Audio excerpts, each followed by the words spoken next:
कोणत्या गावचे? काटोल. काटोल. आणि सांगा तुमची कहाणी. जन्म सांगा काय म्हणता. तर लग्नाला 4 वर्ष झाले होते. हो. सख्या भावानं गाडी अंगावर घातली, पाय झाले फ्रॅक्चर. आणि 2 मुलं, एक 6 महिन्याचा, एक 2 वर्षाचा. तर त्यावेळेस मुलाची आई सोडून गेली. तशा जरा म्हणजे लयच गतीला पारावा. पण कसं तरी जगलो आम्ही. आणि मला लहानपणापासून भजन येत होतं, माळकरी होतो. अरे वा. त्या भजनावर मी जगलो. हो. हरिनाम. नाव तुमचं काय?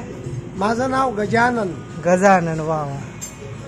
एखादं भजन वगैरे म्हणू शकता का? म्हणू तर आपण रेकॉर्ड करू नंतर पाहू. तर मग निघून गेलो. आता मुलं असं चालता चालता मग मुलं मोठे झाले, माझ्याबरोबर मागायला लागले. दुसऱ्या मागणेवाल्याची मुलं व्यसन करायचे, मागायचे. मी आळंदी गाठली ज्ञानेश्वर महाराज. आणि मुलं संस्थेत टाकले. आता दोन्ही 15वी शाळा शिक्षण झाले. आणि कीर्तनकार झाले. हे पण दोन्ही कीर्तन का? हा. आणि कुठे मुली मागाला न जाता आमच्या काही नातेवाईकाच्या गावात मुलाचं कीर्तन झालं. त्यांनी न विचारता पंचकमिटीवाल्याला सांगितलं का आम्ही दोन्ही मुली या दोन्ही मुलाला देऊ शकतो. अरे वा. महाराजाचा काही परवानगी घेऊन विचारा बा त्यांना काय. अच्छा अच्छा. तर मला धाक पडला होता का मी भिक्षा मागतो बा, माझ्या मुलाला मुली कोण देणार. पण तो भगवंताने येऊ घालला. आता छान.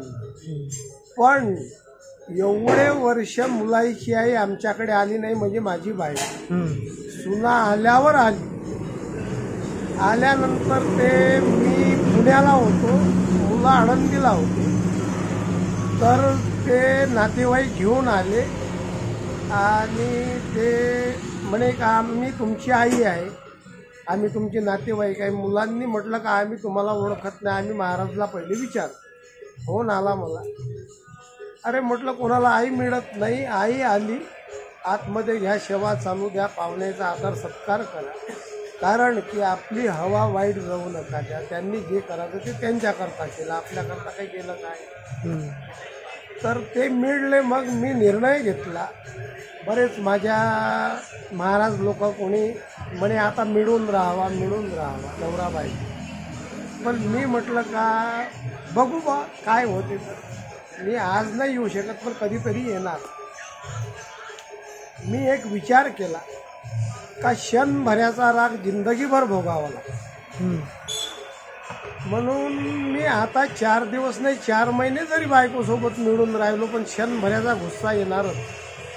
ते एका काठीनं स्मशानभूमीला जाणार, मी शंटर घ्यायला जाणार. त्याच्यापेक्षा आपलं संगीत उचललं, आपली झोळी उचलली आणि भारत भ्रमाला निघली. असा आमचा हा इतिहास. किती वर्ष झाली त्याला या मार्गामध्ये आल्यानंतर तसं माळकरी भजन मंदिरात लहानपणापासून, पण 27 वर्ष. 27 वर्ष पूर्ण या मार्गावर. महाराष्ट्र पूर्ण महाराष्ट्रात फिरता का भारतामध्ये पण निघाले? भारत म्हणजे 4 धाम झाले. आपल्याला कुंभमेळ्याला यावर्षी 2 वर्ष थांबलो. अच्छा अच्छा. हा. बाकी अगोदरचे हे जे आपले नाशिकचा जो 12 वर्षाने येते त्या कुंभाला थांबलो. 12 वर्षानं हरिद्वारचा येते. ओके. आणि 12 वर्षानंच उज्जैनचा येते. तर असे 3 हे 12 वर्ष आहे. आणि जो इलाहाबाद आहे त्याचं नाव आता प्रयागराज ठेवलं, परिवर्तन झालं. तर तो त्याचीवाली किती वर्षानं येईन हे तिथी पक्की नाही. जे मोहनी अमावस्या येते, मोहनी अमावस्या हर वर्षी येते, पण ते अमावस्या मोहनी आगळी वेगळी आहे. ते यावेळेस 144 वर्षानं आली. म्हणजे आपल्या वडिलांनी तो कुंभ बघितला नाही. आजोबानं बघितला असेल, पण त्यावेळेस परिस्थिती नव्हती कुंभाला जाण्याची बऱ्याच व्यक्तीची. पण काही जात होते, काही नाही जात. तर अशा पद्धतीनं कुंभ 4 लागते. तुम्हाला देवाचे दर्शन किंवा देवीचे दर्शन कुठे झाल्यासारखे वाटलं तुम्हाला? वा वा वा. भरपूर. कोणत्या ठिकाणी? मी बजरंगबलीच्याच मंदिरात पुजारी असतो. लहानपणापासून मला बजरंगबलीची आवड. एक भजन म्हणा फक्त, आपण भजन रेकॉर्ड करू, मग तुमचा मी युट्यूबवर घालतो.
स्वर देती है बंसरी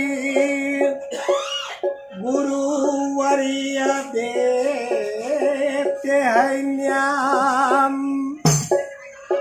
माता पिता जन्म देते तकदीर लिखते हैं भगवान प्यार से मिला तो ये दूध समझो बेइज्जती करके मगा तो पानी छीन छीन के मगा तो ये खून समझो ये है साधु संतों की वाणी श्या बलराम चंद्र की जय पवन सूत हनुमान सती पतिव्रता सीता माता की जय हो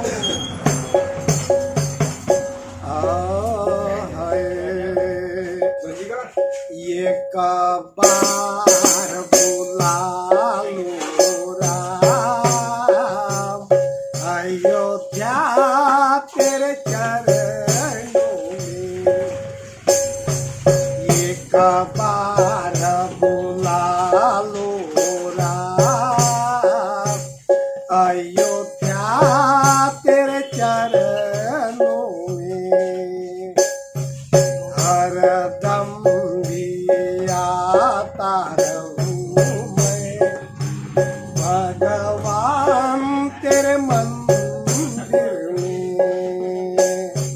हरदम आता रहूं मैं भगवान तेरे मंदिर में ये कबार बुला लो राम ये कबार बुला लो राम अयोध्या तेरे चरणों में अयोध्या तेरे चरणों में हरदम आता रहूं मैं भगवान तेरे मंदिर में हरदम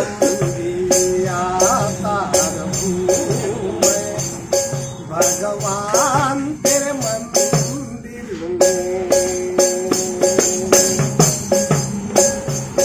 ओ श्री राम जय राम जय जय राम श्री राम जय श्या राम ओ श्री राम जय जय राम श्री राम जय श्या राम जय श्या जय श्री नंबर क्या ओके छान छान छान खूप छान ठीक ठीक ठीक ठीक श्री राम जय